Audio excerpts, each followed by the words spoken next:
In order to build a company that do that in the field of cybersecurity, you have to have people that have the criminal mindset, that been hackers in the past. Okay, think about my background. I invested half of my career in the 8200 unit in the Mossad. And basically my job was to run a complex cyber offensive operation. Forged in America. Forged in America.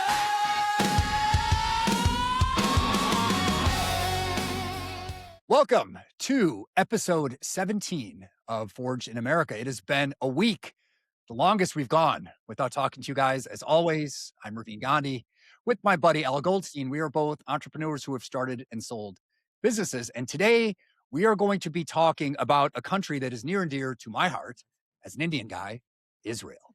And we're going to be talking about tech and cybersecurity. And our guest today is Lior Div, who has a fascinating background.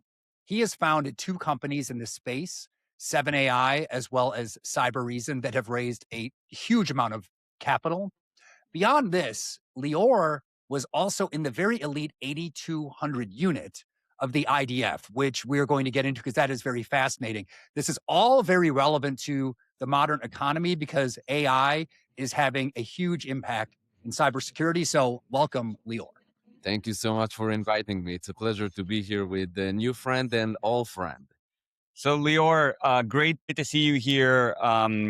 As we were talking before with Ravin, you and I have known each other for 20 years. I think I've gotten to see your journey through a number of companies now, and 7AI seems to be amazing and the coolest. And you've built some really big companies, which we could talk about. Yeah, this is, to be honest, fascinating things to talk about it. Basically, what's happening in cyber, and this is very different market that most people don't understand. The bad guys are the one that actually dictating what will happen. And this is something that I, to be honest, dedicated my life to understand and work all the way from, the early days in the 8200 unit in the Mossad. And then by building Cybereason, at the peak, I had 1,500 people in that company. And now what we're doing with the 7AI. So we can dive actually deeper here to have a fundamentally understand what's really going on. Usually, when it's come to the bad guys or any kind of three-letter agencies, the good guys, they're ahead of the market between 5 to 10 years. So think about it. You were talking on the phone in the late 90s. You were sure that it's safe. NSA could tap your phone and the bad guys could listen to those conversations. You were texting emails. Yeah. Lior, I just want the audience to understand cybersecurity in general. A lot of people they don't even understand why it's important, like that it runs in the background as it relates to your emails, as it relates to governments, as it relates to your phone, as it relates to everything. Can you just kind of let people understand how important this is just in terms of day-to-day life? Yeah, there is two basically main things that going on. One is spy versus spy. So you want to keep your secrets. So think about it. You're building a company, you're running your shop, whatever you do. And if the bad guys knows all of those things, they can go after you. It's very simple.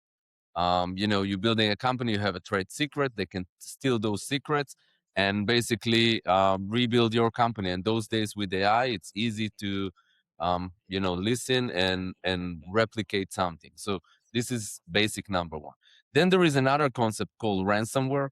This is actually sounds complex, but it's very simple. If in the past people were doing ransom, taking a person and basically saying, hey, I'm not going to return this person to you if you're not going to give me X amount of millions. What hackers are doing today, they're doing the same thing with the computers of a company. So think about that. There is a company, I'm going in, encrypting all the computers in this company, meaning that you cannot use them anymore. They are in my control now. And now I'm saying, do you want your computers back? Give me money. So this is paralyzing companies and basically bring them to their knees because they cannot operate. And I can tell you from personal experience, I have been on the boards of companies where one of my partners in private equity, they had bought, in this case, it was a chain of healthcare providers. Yep. And the entire thing was shut down by malware and ransomware. And they ended up paying tens of millions of dollars to get that company back. I've also been friends with pretty significant entrepreneurs who have had their computers hacked, and then like pictures where, very, very sensitive pictures of them, so let's just say, were going to get released onto the dark web, and they had to decide whether they allowed that or not. And it was amazing when I heard that this actually goes on, because it does seem sort of like a movie, but it's actually happening at scale in this economy right now. Yeah, and this is what people don't get. And people feel safe because usually when you're here in the US, usually you can feel safe. But when those hackers coming, usually from Russia, to be honest, most kind of Always the Russians. Always the Russians. so usually ransomware group, kind of the best one coming from this area. China is very active by stealing intellectual property. So when you have those groups are chasing you, you can be the target, although you are not the main target. So just by the way, they trying to reach to somebody else, they can hack your company as a by the way. And I believe that this is part of what people don't understand. So when we're talking about cybersecurity, it can be a very complex topic, technically, or very simple. It's like the bad guys are coming after us. They're going to steal our information. They're going to encrypt our computers, and they're going to put us in a position that we cannot be in business. I think that this is kind of every business owner will understand this kind of point of view in a sense. And so would you say in general that the AI explosion that we've seen with ChatGPT, et cetera, has it made it easier for people to hack?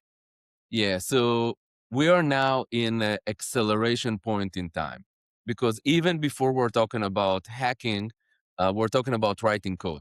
So think about in my company, I had people writing code literally.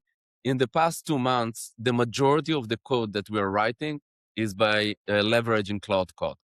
So I have smart people do understand what they want to achieve, tell the cloud code basically what need to be done, and the system is just creating the code.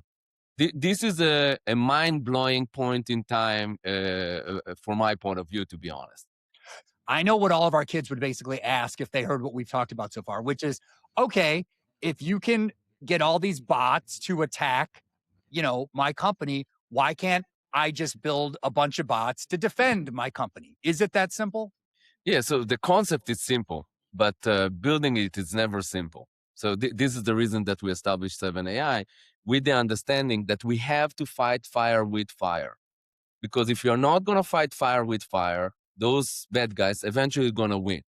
And there is another concept that it's very important to understand. In the past, the three-letter agencies had access to technology 5 to 10 years before everybody else. Okay, so they knew how to use this technology. What's happened with LLM specifically, this technology came, and all of the three-letter agencies and all kind of the bad guys in China and Russia, they got access to the same technology at the same time. So suddenly that thing leveled the playing field. Everybody have access to the same technology, the bad guys and the good guys, and now there is a arm race of who is going to leverage this technology better and faster. So is those people that want to go after your company and encrypt your computers and do ransomware going to leverage this faster than the defenders will use it? There has been this competitive advantage amongst the three-letter agencies for so long because they took it for granted. And now Pandora's box is open and you just can't do that.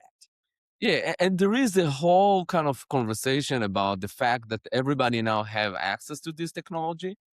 And what will happen with China, that they are pushing very hard in order to develop it faster and better than us. So now there is an arm race who has access to the better AI. And eventually, to be honest, when you're really looking at kind of the evolution of what's happening, this is moving faster than anything that I saw in the past. So Lior, maybe we pivot a little bit to, can you lay out what is 7AI doing that's different than what's in the market and what you've done before? It seems clearly you don't believe that Claude is going to displace, obviously, 7AI and all the other cyber companies that are serving a different purpose. Maybe lay out that vision. Yeah, I think that what will happen in this market, uh, Claude and all kind of the AI company will push and create new type of attack. Okay, and what you will see companies, big companies that will be able to evolve and reinvent themselves as a AI native companies, and it will be companies that will disappear. I'll give you an example. In our field, in the past, it used to have two companies named Symantec and McAfee. Probably you heard their name. Both of those companies kind of disappear. Okay, so it will be companies, big companies that we used to know and to we acknowledge their name today that 5 years from now will not exist. Okay. In the case of CrowdStrike, it's happened to be that I know them very well. I think that they're very innovative, and I think that George is doing a great job of pushing this company. So I'm pretty sure that they will find kind of their path in order to innovate and be relevant. But it's clear that all of us need to reinvent kind of the way that we're. I'm in some like stock picking WhatsApp chats, and there's a lot of passionate supporters of CrowdStrike. Do you think that CrowdStrike is a buy? My point of view right now, yes, but don't take my We got a big disclaimer. Don't worry. This is all for entertainment. Well, if you've seen the chart, I mean, it's performed incredibly well over really, really like the last 5 years. It's run up dramatically. So Yeah. 5 years ago, the stock was trading, I don't know, $50 or $60. It ran up to 400, $500. Well, And- so let's go a little deeper on this point, because we all know over the last few weeks there has been this chill in the SaaS markets, Mhm. which is, have the glory days passed us? Because is AI going to basically eat our lunch, and is the value going to move to a different layer than what we've seen in the past? Yeah, I think that the main thing that people are missing about cybersecurity is the fact that people like me that building cybersecurity companies are dealing with the ever moving target. The adversaries are always changing what they do. So when I'm building my company and when others are building their cybersecurity companies, whatever product you had today will be irrelevant in 6 months from now if you're not going to keep innovating and basically to sleep on your toes. Because if you're not moving and changing and changing and changing, the cybersecurity market will eat you alive. And I think that this is no different with what we're seeing right now with AI, that changing the landscape. But hey, cybersecurity companies used to change what they do in a very aggressive way. Because think about it, when I established my previous company, the word ransomware, the concept of hacking your company and taking kind of your computers that tell you, hey, give me money, was not even exist. So we started a company, suddenly there is a new type of attack. You have to evolve and you have to reinvent yourself in order to create something that will protect companies.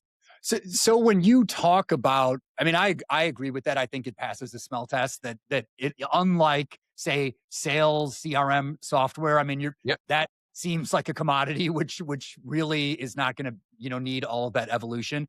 I completely believe that bad guys are bad guys, and they are going to always have that incentive. So well, that's what we've learned. Bad guys are bad guys. They're ever evolving, and they're all from Russia. And China. Yes. Well, And- it's but then the question is, how do you stay ahead of them or at parity with them? Is it just the same old hiring smart people, that kind of thing? Like, or is it a different mental philosophy? Like, how do you build a company that can do this? Yeah, so in order to build a company that do that in the field of cybersecurity, you have to have people that have the criminal mindset, that have been hackers in the past. Okay, think about my background. I invested half of my career in the 8200 unit in the Mossad, and basically my job was to run a complex cyber offensive operation. Okay, so the first time that I saw ChatGPT and I had a conversation with my co-founder Jonathan, we looked at this technology, and back then we had a unique access to OpenAI, the head of product over there. We had a deep conversation with him, and we had a oh shit moment. To be honest, we said, oh, if you were still on the other side, have access to this type of technology, actually changing the modus operation of how we're going to run a complex cybersecurity operation. the way we're gonna pick targets, the way that we're gonna weaponize different type of technology in order to hack the companies, and the way that we're gonna sift through the information that we can steal. It's changing the whole game and shrinking the time in a massive way. Well, I have noticed that every time I see some big headline about X or Y company that's been acquired, 9 to 18 months after founding for some insane amount of money, it's always a cyber security company. And a lot of times they were started in Israel.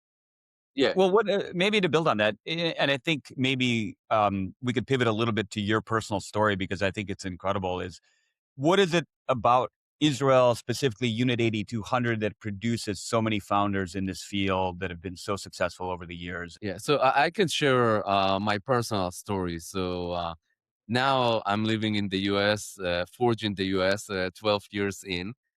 So this is home now, but I was Well, born and raised. that's why I told Ravin you fit very much into the Forged in America narrative.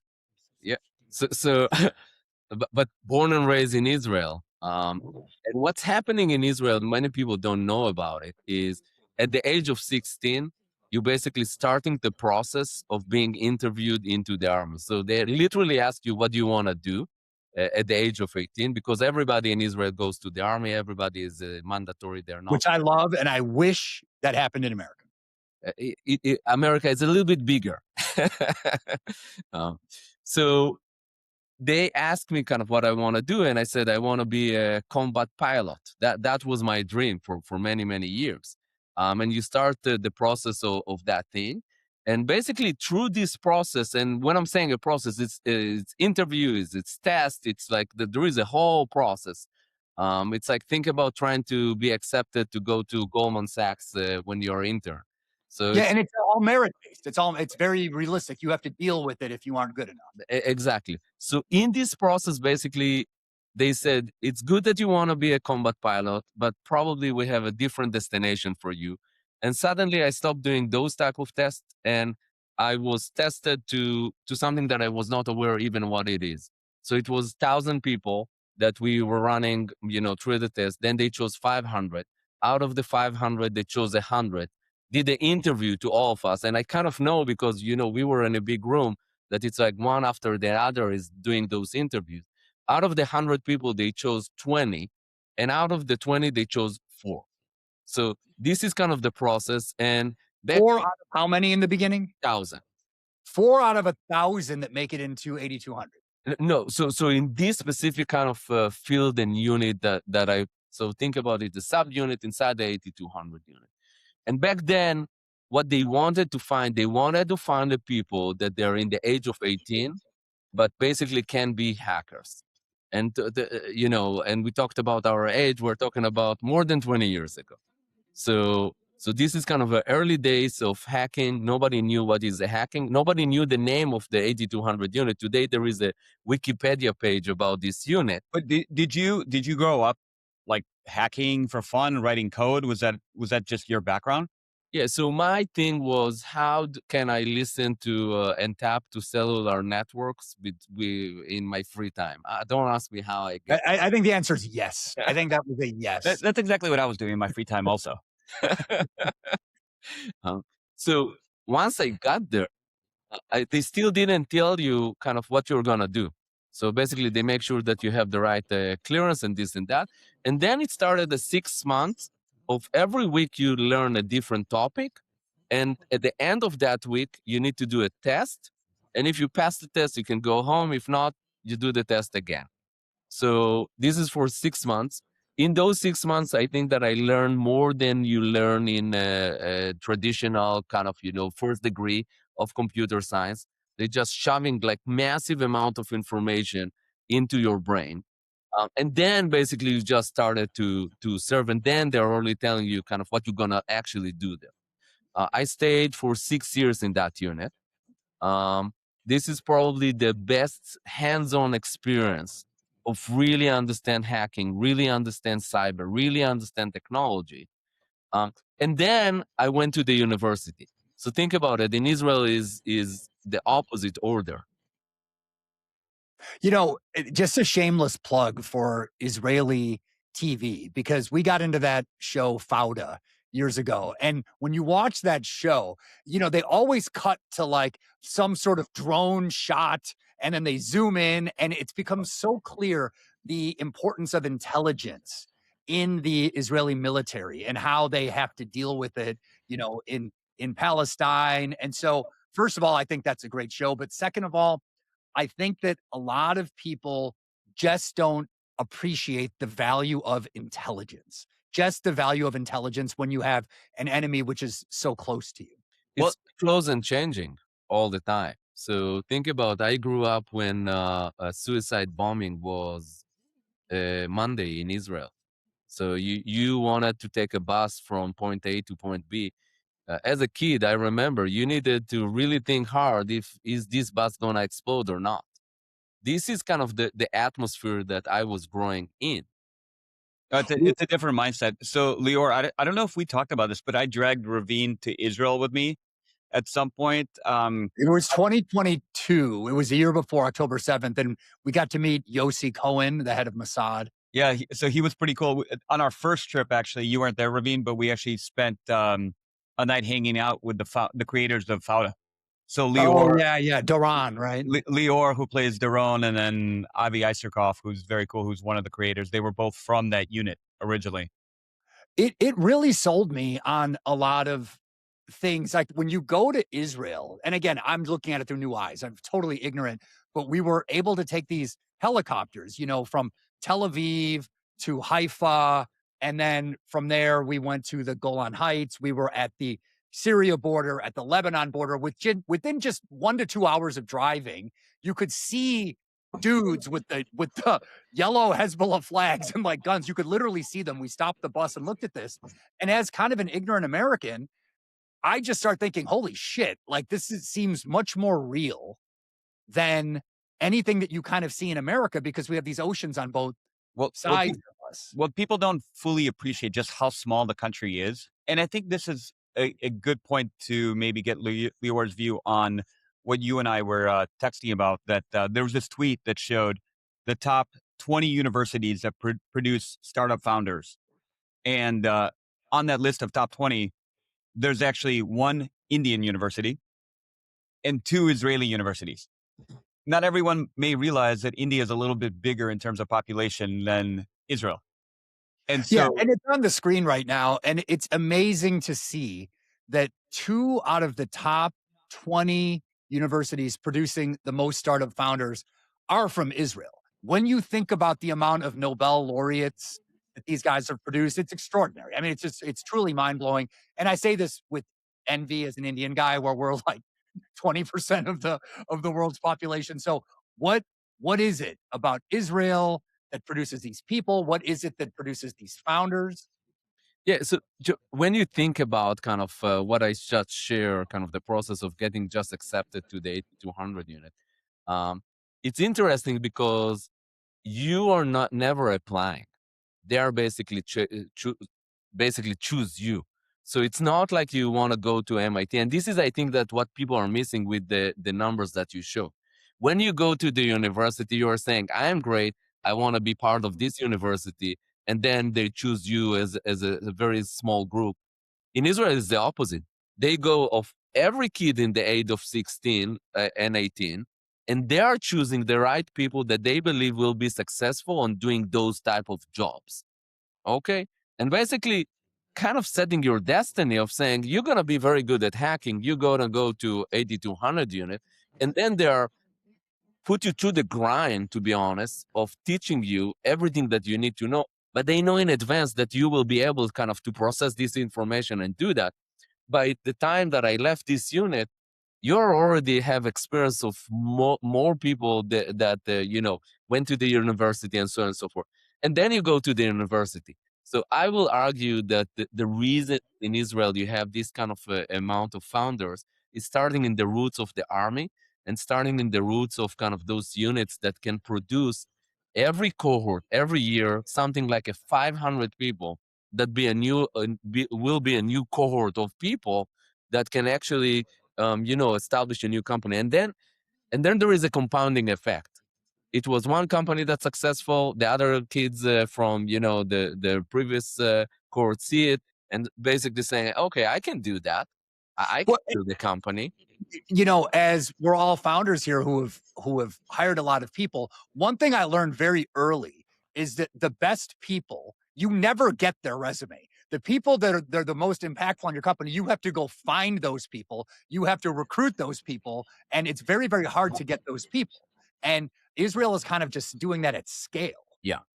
There is a machine of the army choosing the right people into the relevant unit. Mostly, there are people that not everybody gonna go there, and there is many successful people that did not went through this basically process, but a lot of them goes through those units, getting chose, getting training, getting to the university. Then their friends that they're a little bit older than they are hiring them, and then there is a flywheel of almost a factory that generating those funds.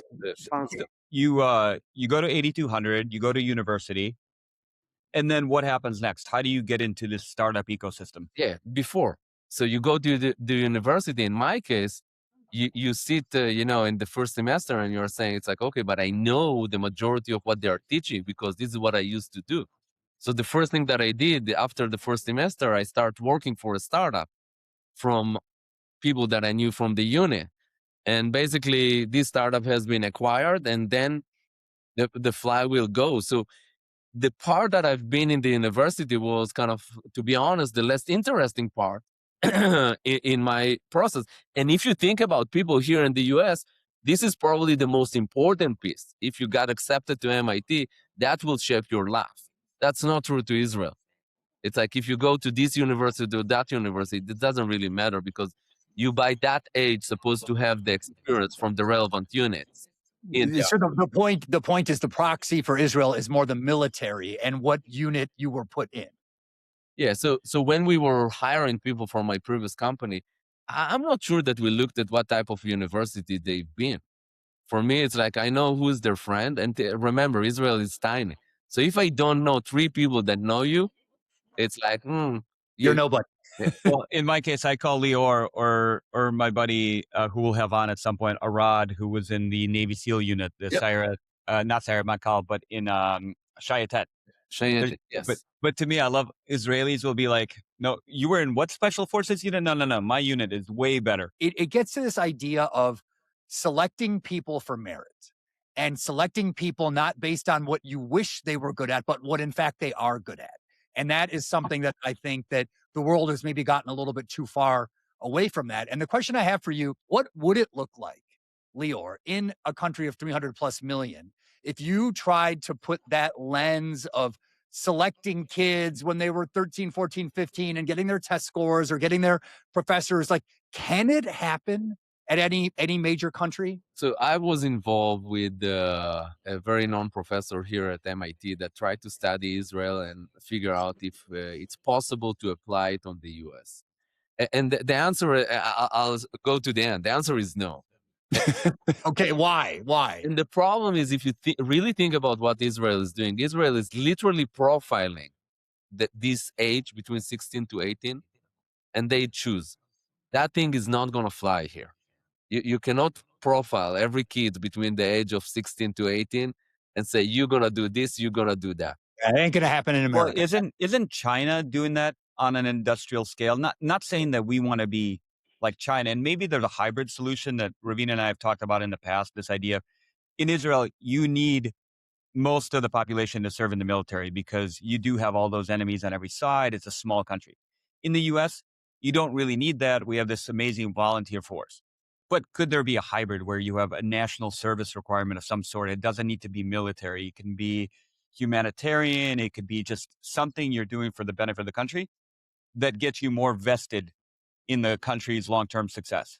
I think that it goes back to values. And this is kind of what I said, that we cannot just profile people here. When you try to do it in a large scale, it's generating a lot of problem. In Israel, it's not generating those problems because, Al, as you just said, everybody almost goes to the army. So that's mandatory. There is no question. And then the question is like, how you gonna, in those mandatory 3 years, how you gonna serve? But everybody gonna serve. Here, first, you need to apply something like this. The problem that you will have, even before values, is if you take the population of kids between the age of 16 to 18 and say everybody gonna serve, you're gonna have too many people. So then you're gonna have the opposite problem of choosing who is not gonna serve. So you had this great, amazing story in Israel, but you lived in Boston for the last, decade plus. So how did you end up in America? Yeah, so when we established my previous company, think about it, we took money from a VC here in Boston. And for us was we have to be close to the market because eventually half of the cybersecurity market is exists inside the US. And if you're not going to be able to be close to the market and sell to the US market and get kind of the thumbs up from this market, you basically are not relevant. And something that I learned from my previous company is you can be successful here and export success to the rest of the world, but you cannot do the opposite. You cannot be successful, let's say, in Germany, France, and Japan, and bring this success to the US. So these kind of ways simply not working. To be Why honest, do you think that is? I think that first it's a matter of the size. As I said, half of the market is here. So this is one. Second, it's about culture. We prefer to look inside into the US and say it's like what's working for, let's say, big bank like Morgan Stanley. And if I am JP Morgan, I want to do the same. But if a bank in, let's say, Germany is doing something, I will take it as a little bit lesser a reference as kind of my peers in New York, for example. So you moved to the US. I get why you were building here. I remember watching this from the sidelines a little bit. And at that point, Cybereason was still pretty small, right? And then you went on to build this company to massive scale. I think you raised probably $1 billion of capital or close to that or more. How did that materialize so quickly? What happened? Yeah, so in the field of cybersecurity, basically what's happened back then, we were going after the antivirus market. Very simple. So everybody has back then antivirus installed on their machine. And what happened is suddenly we saw a new technology, machine learning, and our bet was that this market will change forever. So our bet was that Symantec and McAfee are not going to be able to innovate fast enough. So when you see a big problem and a new technology that disrupting this problem, you know that the new company will emerge. And to be honest, when I'm looking at 7AI right now, we see LLM that give us a reasoning capability in order to predict what the bad guys will do or figure out faster what they're gonna do. And instead of having services, basically human, sifting through alert by alert and figure out if that thing is imposing threat to my environment or not, suddenly we can teach AI to do this thing. So we're a big believer that SaaS in the form that we know it is irrelevant. And services as a software is the thing that will change everything that we know. By the way, not just in cyber. Did you create that on your own? And Yeah, can we talk like when you have to explain services as software? I like it. What, I like it. By the way, what does that mean? Yeah. Yeah, services as a yeah. Sorry, I was going to say I feel like sometimes you need a catchy moniker to capture attention. To me, it's a great one. Yeah, and I think that look, I would like to take credit, but I think that there is many smart people out there that talking about services as a software. It can be finance, it can be customer success, it can be customer service, it can be cybersecurity. That you had people, that you have to have people in order to serve the customer. At the end of the day, you can replace that thing with AI. So if you used to, and this is a very simple example, you used to call a call service and a human will pick up the phone and say, hey, how can I help you? Today, AI is already doing it. Okay. This change started 2 years ago and today it's already doing it and doing it well. Into the point that you're not going to be able to tell if you're speaking with a human or not. And the idea is that is a service that people do not realize is software. Exactly. So in the cybersecurity market, we used to have teams sitting in a big room doing 24/7 eyes on glass and basically getting alerts and trying to basically decide if this alert is a threat to my environment or not. Should I block it or not? This is a very manual job. We already have an AI right now at 7AI that doing this work for companies, installed in production. So we don't need people anymore in order to do that. So we started to talk about human work versus non-human work. So think about it. What we still need people, because people are creative and they can solve complex problems. And there is toil, boring, repeatable jobs that probably can teach AI agents to do. And those things will be basically the services as software market, the non-human work market. So we can still call it SaaS, but Still call it it's SaaS. SaaS with an asterisk. I'll tell you, at Avant, we have a similar conversation. Again, I love this idea of having just a new mantra to focus on. At Avant, we talk about we're moving atoms, not just pixels, because Yep. our job is delivering value to consumers in a complex regulatory environment. It's moving dollars and it's using ML to derive credit risk and then optimizing the AI around that to make it efficient. But I do think this is where the future is going. This idea of we're going to rethink every field, and the folks that are most willing, most able to adapt are going to ultimately gain significant share in what I think will be a fast moving, fast growing market share. I think one of the hardest things to gauge, to handicap in this market is you've got the broader indices are still at all-time highs, right? And they're still pushing forward kind of shockingly, but you have these rolling repricings that are going on underneath where some companies are down 30, 50% just in the last few weeks, but you aren't really seeing it at the index level. Yeah. So I think that you will see kind of the dip, and then you will see who is going to emerge out of that dip. Okay.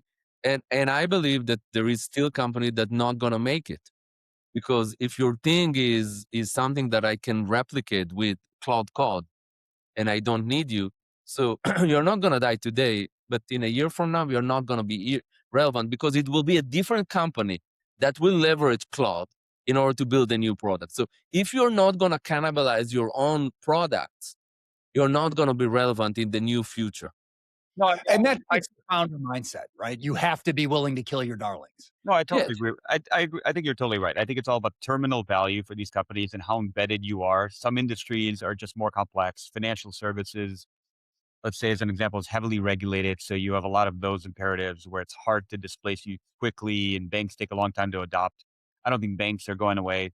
You know, maybe one thing we should ask Lior about is crypto, because, you know, that came off of our last episode.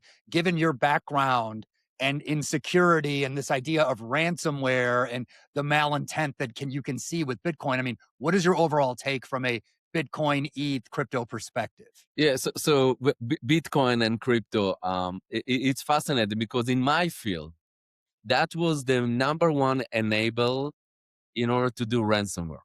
Think about it. In the past, the fact that can go in, hack your environment, and encrypt all of your computer and make sure that your computers are dead. That thing was existing the past 15 years. But in order for me to collect money, I needed a credit card, and that was a problem. Or to send me, cash in a suitcase, and that was a problem. Once Bitcoin was merged into hacking, that generated a new business model that we call it ransomware, and that was the enabler for those groups to hack. Is it good or bad? I'm not voicing any opinion. I'm just saying that was the accelerator of this type of new method of hacking or new business model. Well, the founder of Zero Hash said, hey, okay, that might be true, but crypto is really a bad thing to use if you're going to do something bad, because fundamentally, you can have the provenance of any particular Bitcoin. You can see who has owned it. You can follow it on the public ledger across the board. And if we see anything that's bad, we kind of shut that account down. So I'm not sure if the benefit is worth the pain, because I don't think crypto is going away. No, it's not. It's not going away. I think that eventually, think about the big banks at the beginning said, "Hey, that thing is not a thing," okay, and ignored it. And now you can buy and sell crypto using the big banks. Okay, so I think that they will eventually adopt it. It's gonna be slower than we think. Okay, and eventually that's gonna be the infrastructure behind everything that we are doing. Do you buy this argument? And this is the one that Ravin just voiced, that Bitcoin is not a great medium. Obviously, it enabled all this ransomware, but because it's so trackable and it's all so permanent, that it's actually not a great vehicle to collect the ransom because then you can't do anything with the crypto? No, I do not. Look, the ransomware economy is a booming economy. Okay, and you can hide yourself in different wallets and replicate the wallet, and there is many methods to hide who sent you the money and who collected the money. Okay, because if the answer was and the main thing is it's crossing borders. So I can sit in Russia and be safe there, collect the money, and even if you know which wallet the money was sent to, legally wise, you can't do anything.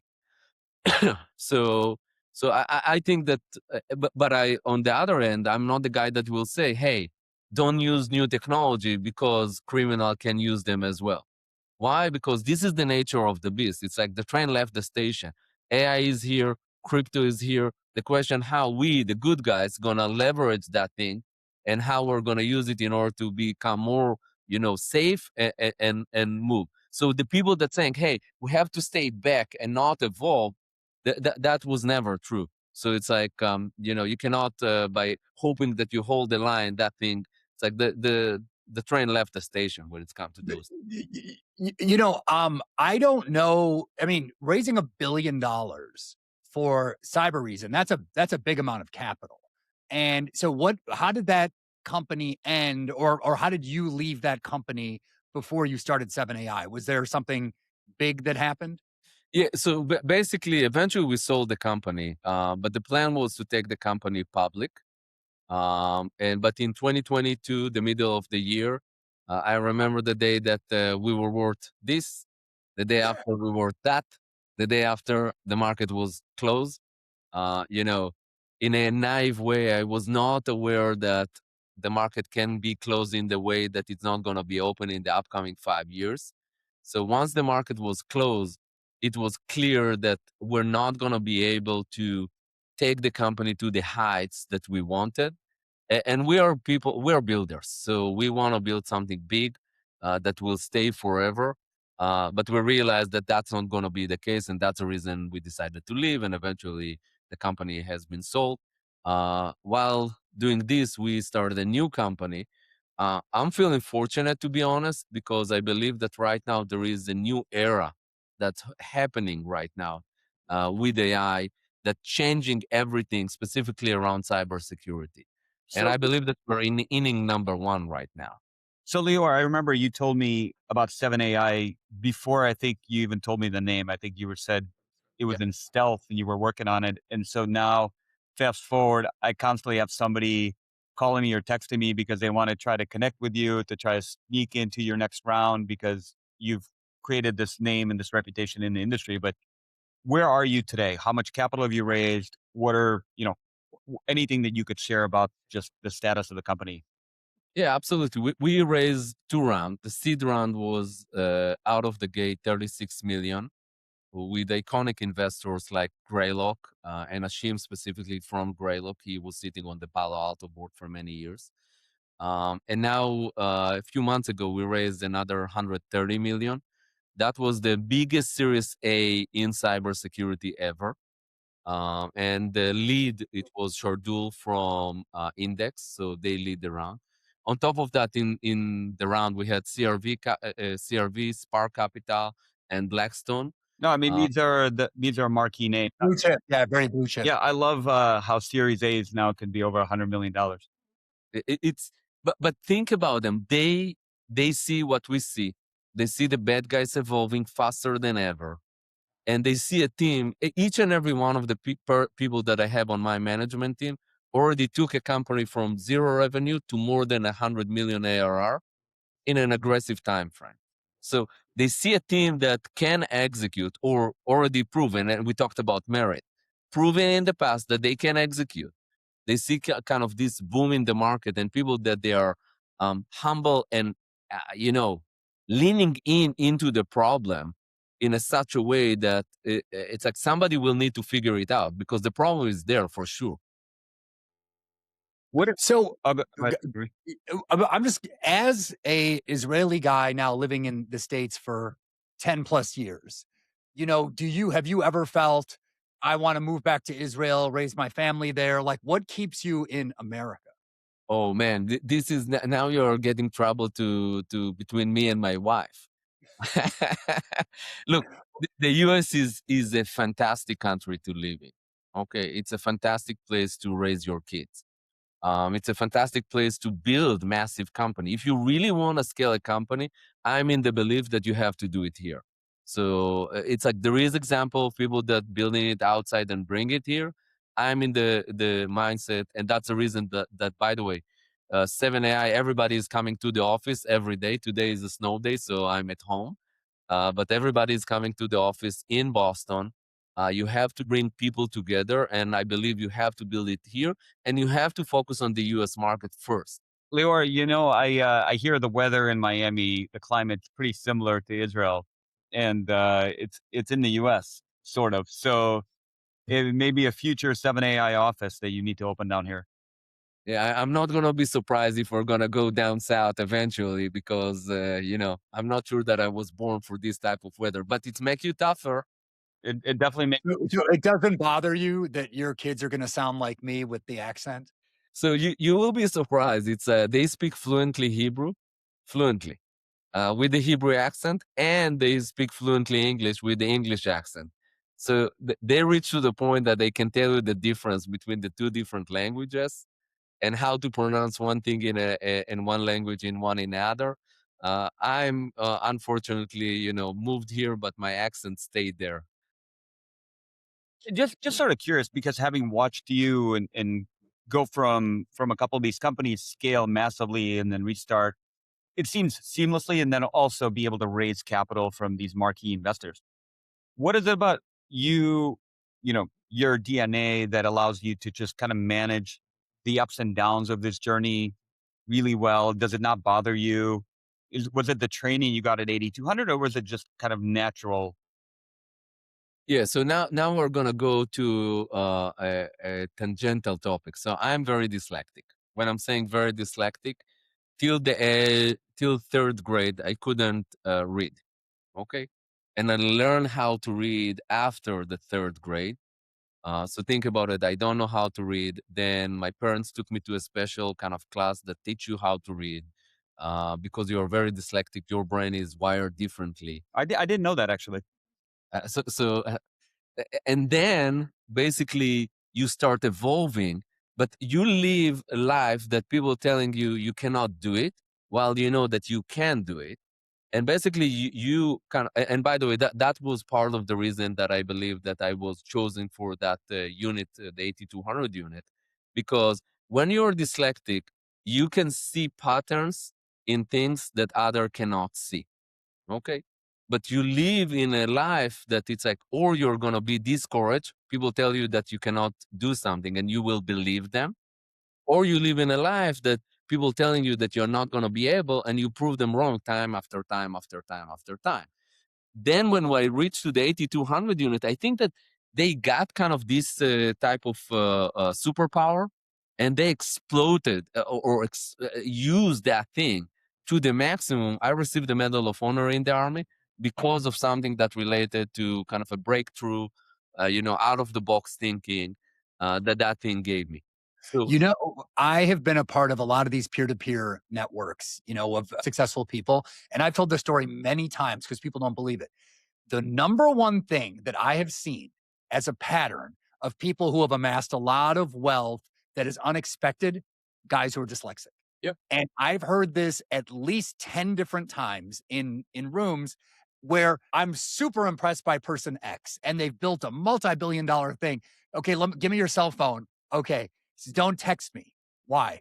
Because when I respond, it's going to look like gibberish. I said, what are you talking about? And it's amazing. And he had a very similar point to you as he said, I always had to figure out how to learn in a different way. Yep. I always had to go around the typical thing.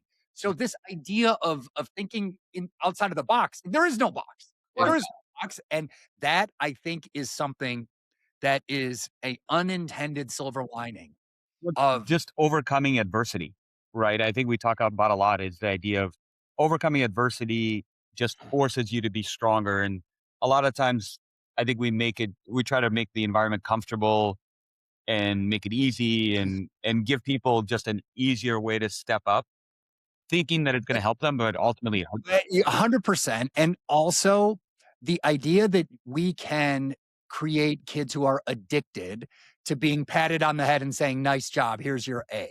And unfortunately, when you get out at age 18 or 22, the world doesn't give you a report card anymore and you actually have to do shit. So think about it. I'm saying it a lot. I'm feeling very comfortable, very, very comfortable to be uncomfortable. Okay. So overcoming adversity, by nature, you need to be in a lot of uncomfortable situation and figure out how to manage those situations. So the amount of time in my life, I remember that basically what I see in front of me, it's a wall. Okay. It's a wall. And usually when you see a wall, you will stop and say, I cannot pass through the wall. What I learned is to start touching the wall, not to be afraid, start pushing, and eventually what you realize, oh, this brake is actually a little bit loose here. Let's push it here. Let's push it there. And between here and there, from a wall, you can go through the wall and basically find a way to evolve yourself or, find a new path to your company.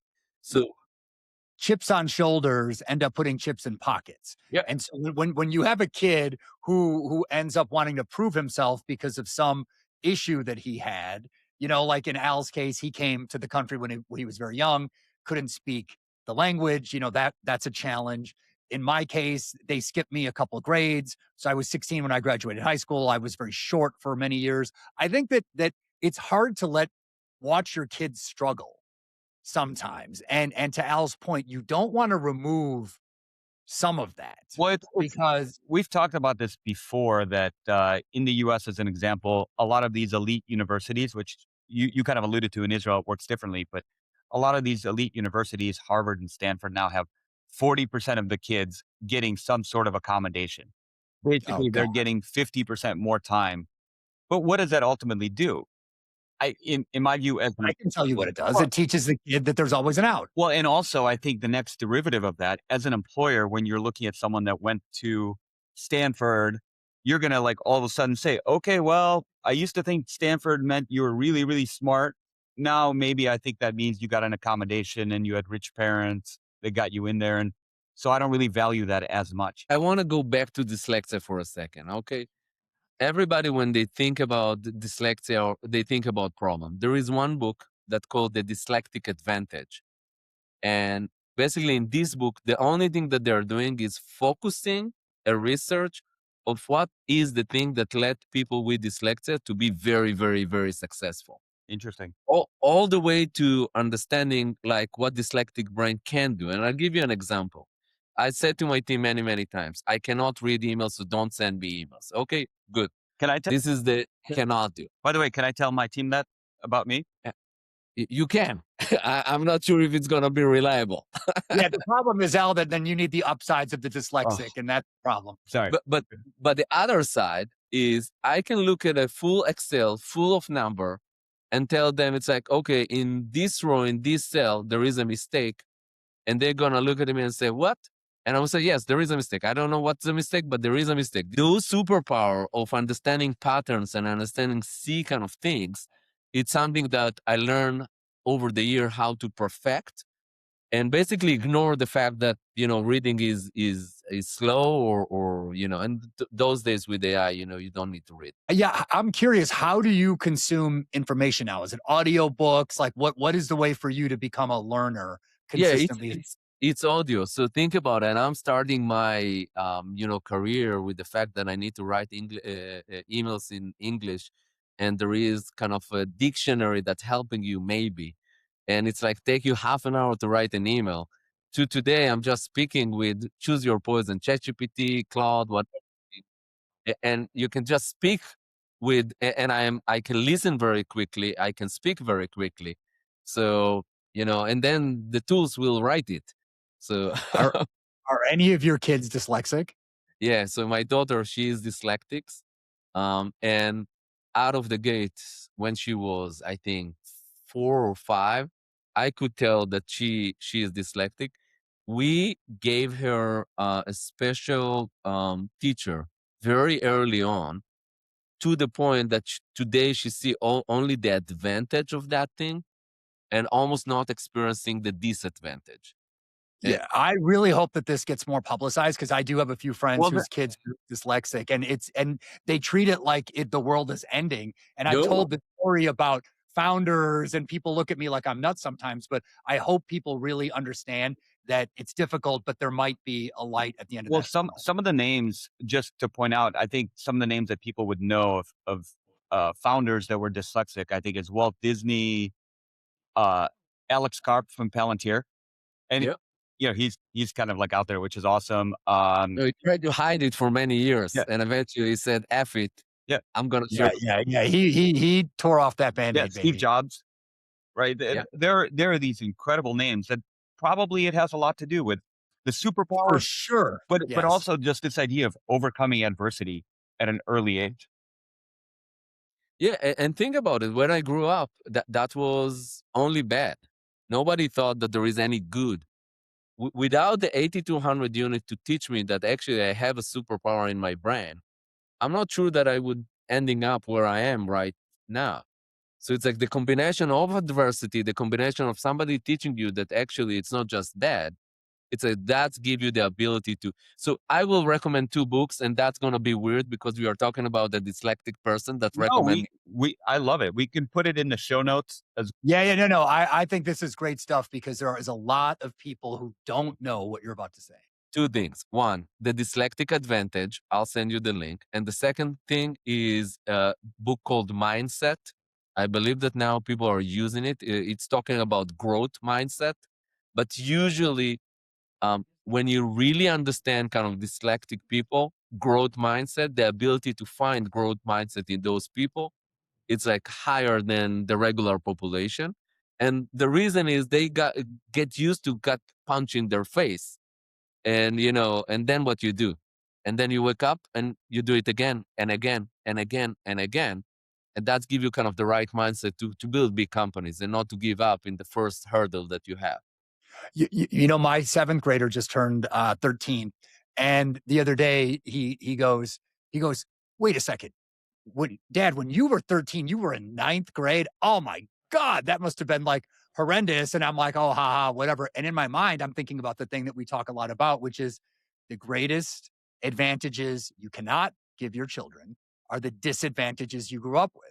Yeah. Because I know myself that, when I was a little 13-year-old freshman in high school and get my, ass beat, I was like building up some angst, which really helped me later on in life. But I'm not going to do that to my kid. But that's the challenge. I don't know if you saw there was this Wall Street Journal article talking about how people are holding back their kids. And this was Oh my over the God. weekend. Everyone's red shirt. I just laugh at it. I Well, just laugh. what's funny is because my kids are into sports, as you know, I love sports again as an allegory for life because I think it is fair, or at least more fair than everything else. And I learned this term reclass maybe 6 months ago or 9 months ago. Somebody was telling me, it's like, oh, that just means when you hold back your kids so they can grow and they can be bigger. And I was very young like you. I went to high school, I was 13, and our kids generally are pretty young because the Soviet mindset is like, why would you ever hold them back? Like push them forward.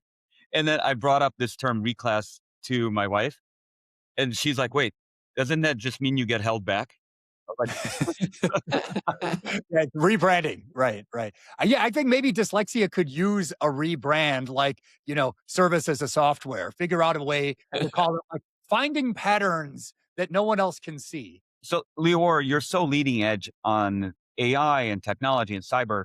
So, what are you thinking that your kids, which are similar age to our kids, like middle school kind of kids, that when they're going to college, I assume they're still going to college, but when they're going to college, they're coming out of college, what should they be studying and what is their path going to be? Yeah, I know what they're not. They should not study. They should not study to be a software engineers anymore. Okay, because I think that the fact that people will sit in front of a computer and literally write code, those days are gone. The people that will be able to understand business will understand how people consume technology and have the creative freedom mind to create new ideas. will be able to implement those ideas, leveraging AI in a way that, it's second to none. Yeah, I think that's right. We had a conference this morning for my ninth grader, and he was talking about taking AP computer science as a sophomore. He said, "Well, Dad, do you think I should do it? Given ChatGPT?" I said, "You should take it because you're young and you can afford to learn something just so you can contextualize what is probably going to be an insane level of change with learning how to verbally tell the LLMs what you want them to do and do the natural language kind of creation." Well, I think this is the challenge because I was a finance and math kid. I spent years of my life writing SQL to pull data in the early days of Enova because we had some software engineers, they were too busy. They didn't really understand the data anyway. So I had to teach myself. And then ultimately I taught a bunch of our younger folks. And that was a huge value driver for Enova and ultimately Avant is that we had a lot of these business oriented people that understood data, understood how to pull their own data. But then the tools got better. And so you don't really need to be writing the SQL code. But the fact that you spent years doing it makes you better. And I think about our top software engineers are people that spend years grinding away writing code. So now when they look at the code, they have a better sense for what's good and what's not. My question is this: if you've not spent those years toiling, how do you become good? So this is its unsolved problem right now, to be honest, because think about the people that we hire. The people that I hire right now is people that they're very experienced Exactly. because they can basically run 4 or 5 cloud code in parallel. But you talked about our kids. Our kids, we're talking about, let's say, 5 years from now. The rate of change and kind of the distance that we're starting to have between being able to understand code to abstract it is growing and growing and growing. Nobody in my company today writing in assembly. Nobody in my company writing in C or C++ code. So I believe that in the 5 years, it's like the distance will be so fast that all of this concept of writing code will be abstract into a way that we're not going to be aware that this code is running. Today we're very aware of it, and it's going to be layers of abstraction that AI just going to take care of that thing. As it related to the intelligence failures in Israel around October 7th and everyone being shocked that that could have happened. And, you being kind of an expert in how much intelligence they had, how do you think something like that could have happened? Yeah, Intelligence. I think that first it's like we have to take it in a very humble way, that there is not a simple answer. Okay. And anybody that will have, I have the answer, is not going to be humble enough and don't understand the complexity of those systems first. The second thing is sometimes, and it's happened in the past in the Yom Kippur kind of war, sometimes when you have a very complex system, the system can reach to a point that the system basically is fixated on a concept of, hey, this is not a threat or this is not a threat that's going to be materialized. And then when you try to interpret it, a lot of data when it comes to intelligence, and you have this mindset that this thing is not going to be materialized as a threat, you kind of ignore a lot of the signals. And I believe in a very humble way that this is what's happened. It was a lot of signals that has been ignored because of the mindset of, hey, they're not going to really attack us, or we're trending to a different direction. So, Lior, we typically close on a lightning round. You gave us a couple of books about dyslexia, which I'm definitely adding to my list. But other than that, what's another book that you love reading, you've read recently, you can recommend? Yeah, so I don't recommend the book that has been written yet, because I think that literally what I'm doing right now at 7AI, we're writing the book of how to build services as a software company, how to build a software company. I think that this is something that everybody that's listening here have to be very conscious that whatever you used to know, it's irrelevant in the age of AI, because the book of how to build an AI company, we're writing in this book right now, we and the industry. I love it. So I love it. really listen in to what's going on out there, because it's changing. To be honest, every 2 months there is a tremendous change, and we saw it lately kind of with Claude, but 2 months from now it's going to be a different thing. Okay, follow up It, question. Quantum. How afraid are you of quantum? Is it a real risk to crypto? it real risk, material risk, and I know that China is collecting encrypted data for the day that they will have quantum in order to basically decrypt this data. This is already happening. They're collecting massive amount of data. Isn't it true though that if quantum really can hack crypto and just the whole RSS protocol, I mean, isn't it just over for every password and every email and there is no privacy? It will be a day that it's going to be a bad day, and then we're going to use quantum in order to build a new encryption, and then it's going to be a good day. All right. All right. Yeah. Thank, Thank you very much. This has been amazing, Lior. yeah. Hey, Thank you, thank Lior, you. for joining us today. Talk to you. Bye-bye. Take care. Well, there we have it. The close of episode 17 of Forged in America, getting close to that magic 21. I learned some things today that I actually had not heard before, which is super interesting. The dyslexia story is really compelling. I was just curious, do you like how does an Israeli guy who's lived here for 10, 12 years just feel right now about the Israel America relationship, the Middle East? You know, Well, I'm just not. I'll tell you, clearly I'm not Israeli, but as you know, I have a lot of family in Israel. This generation of Israelis, especially, are so strong, hardened by what happened on October 7th, which we'll talk about in a future episode, I'm sure. But a lot of Israelis actually have this feeling that we're strong, we're very strong in partnership with America. We're going to defend our land, but we're worried about American Jews. Are they going to be okay? Which is a different paradigm. But you hear this from Israelis all the time because they're worried about anti-Semitism in America, and it's rising on the left, on the right as well, with folks like Candace Owens and Tucker Carlson, et cetera, get a lot of this. There was a big interview with Tucker Carlson interviewing Ambassador Mike Huckabee, who was a former governor who had run for president, who is now stationed in Israel. And part of it just really made me cringe. I mean, when you watch it, it is so apparent that Tucker is hyper skeptical, almost to the border of, I don't want to maybe use the word anti-Semitism, but it's pretty brutal how